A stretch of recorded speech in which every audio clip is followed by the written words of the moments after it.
আগামী নির্বাচন পরবর্তী গণনা কেন্দ্রে নিয়মাবলী সম্পর্কিত সর্বদলীয় বৈঠক করল জেলা পুলিশ ও প্রশাসনের পদস্থ কর্তারা। শনিবার দুপুরে জেলা প্রশাসনিক ভবনে এই বৈঠকে উপস্থিত ছিলেন জেলা শাসক রজনবীর সিং কাপুর, পুলিশ সুপার অনুপম সিং সহ অন্যান্য পদস্থ কর্তারা। এছাড়াও শাসক ও বিরোধী শিবিরের বিভিন্ন প্রতিনিধিরাও এই বৈঠকে হাজির হয়েছিলেন। সেখানেই মালদার দুটি গণনা কেন্দ্রে প্রবেশের ক্ষেত্রে প্রশাসনিক নিয়মাবলী সম্পর্কিত বিষয়গুলি জানানো হয়।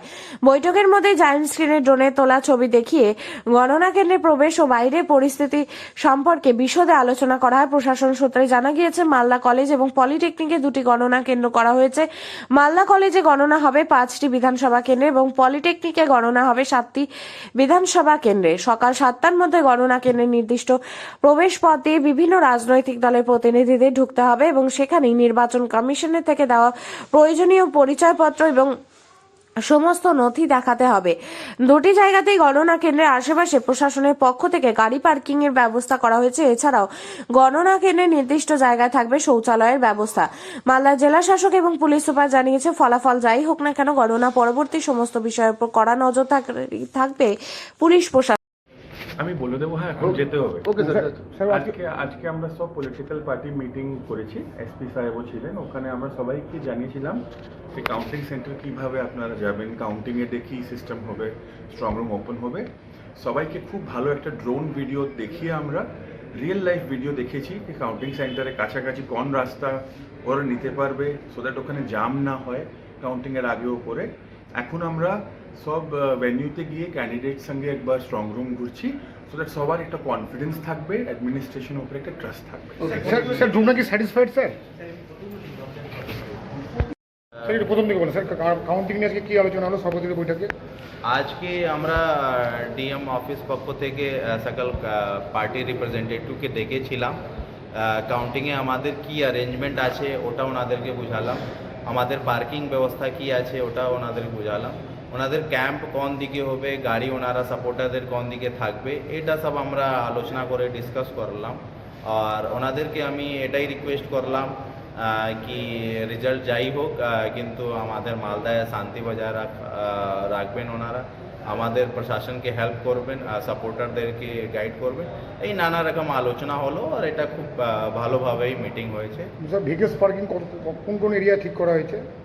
দেখুন, মালদা কলেজে যদি আমি কথা বলি তো একটা যে রবীন্দ্র স্ট্যাচু সাইডে যে মালদা কলেজ গ্রাউন্ড আছে ওখানে গাড়ি পার্কিং থাকবে, আর সেকেন্ড যে রথবাড়ি আছে ওই সাইডে গাড়িগুলো পার্ক থাকবে। আর যদি মালদা পলিটেকনিক কথা বলি তাহলে যে আমাদের কেন্দ্রীয় বিদ্যালয় আছে ওই সাইডে গাড়িগুলো পার্ক থাকবে। আর আপনার যে পিএইচই সাইডের যে মাঠ আছে যদি মানিকচক ওর ওই সাইড। অল পলিটিক্যাল মিটিং হলো কাউন্টিং নিয়ে, ডিএমএসপি কি কি ইনস্ট্রাকশন দিল? ইনস্ট্রাকশন বলতে আগের নিয়ম যেগুলো ছিল একই নিয়ম, 200 মিটারের মধ্যে প্রবেশ করতে পারবে না। আর যেটা বিধানসভা প্রার্থী ওয়াইজ গাড়ি পার্কিংয়ের কথা বলছিল, টেন্টের কথা বলছিল, আমরা একটু মডিফাই করলাম। যেটা বলছিল বিহানি পেট্রোল পাম্পের পাশে 2-3টে পার্টিকে দেবে, আবার মালদা কলেজ গেটের পিছন দিকে 2-3টে পার্টিকে দেবে। আমরা সেটা প্রস্তাব দিলাম যে বিধানসভা ওয়াইজ যদি ওটা করে নেওয়া যায় সুবিধা হয়। যেমন ইংরেজ বাজারটা যদি বিহানির ওখানে থাকে, আর বাদ বাকি আপনার যেটা আছে মালদা কলেজে, মোথাবাড়ি আছে, মালদা বিধানসভা আছে, মালতীপুর। বুঝি অল পলিটিক্যাল মিটিং ছিল ডিএমএসপির সাথে, সোমবার কাউন্টিং কি কি ইনস্ট্রাকশন দিল, গাইডলাইন দিল? ইনস্ট্রাকশন বলতে আগামী 4 তারিখ যে আমাদের কাউন্টিং আছে মালদা কলেজ এবং পলিটেকনিক কলেজে, সেখানে গাড়ি ঘোড়া কোথায় থাকবে, পলিটিক্যাল পার্টি তার ট্রেন কোথায় বসাবে এবং কিভাবে কি করতে হবে, কি কি জিনিস নিয়ে ভেতরে অ্যালাউ করা যাচ্ছে, এবং একবার কাউন্টিং এজেন্ট ভেতরে ঢুকলে তিনি আর বাইরে বেরোতে পারবেন না, কিভাবে বেরোবেন, এই সমস্ত বিষয় নিয়ে আলোচনা হলো। আমরাও কিছু কিছু বিষয় নিয়ে আমাদের দাবি জানালাম, ওনারা সেইগুলো সিওতে জানাবেন, তারপরে আমাদের একটা সদুত্তর দেবেন। বুঝি ড্রোনের নজরদারিতে কি দেখালো?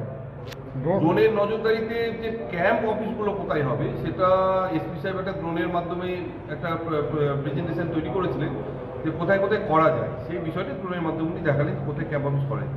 স্ট্রং রুম কখন খোলা হবে সেই সময়? 6টার সময় খোলা হবে এবং সমস্ত পলিটিক্যাল পার্টির যারা যারা ক্যান্ডিডেট আছে তাদেরকে 6টার মধ্যে সেখানে উপস্থিত হতে বলা হবে। মানে ড্রোনের কি ভিডিও দেখালো, মানে কোন কোন জায়গাগুলো? এটা যেটা দেখালো সেটা হচ্ছে মালদা শহরের ওই বিহানি পেট্রোল পাম্প থেকে রথবাড়ি পর্যন্ত। আর পলিটেকনিক কলেজের দেখালো সেটা হচ্ছে পেট্রোল পাম্প যেটা আছে সেই পেট্রোল পাম্প থেকে আপ টু পলিটেকনিক কলেজটা পার করে ওই কিছুটা 100-200 মিটার পর্যন্ত সেটা দেখালো। পার ক্যান্ডিডেটে কজন অ্যালাউ করছে?